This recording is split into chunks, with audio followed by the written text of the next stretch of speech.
ఆంజనేయులనే నేను శాసనసభ సభ్యునిగా ఎన్నికైనందున శాసనం ద్వారా నిర్మితమైన భారత రాజ్యాంగం పట్ల నిజమైన విశ్వాసం, విధేయత చూపుతానని, భారతదేశ సార్వభౌమాధికారాన్ని, సమగ్రతని కాపాడుతానని, నేను స్వీకరించబోయే కర్తవ్యాన్ని శ్రద్ధాశక్తులతో నిర్వహిస్తానని దైవ సాక్షిగా ప్రమాణం చేస్తున్నాను.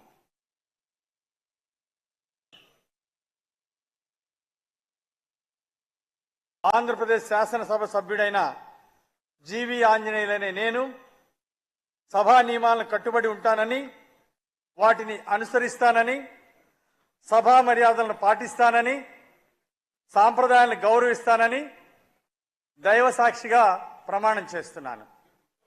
ఈ వీడియో నచ్చితే లైక్ చేయండి, షేర్ చేయండి. మరింత సమాచారం కొరకు మా ఛానల్ను సబ్స్క్రైబ్ చేయండి.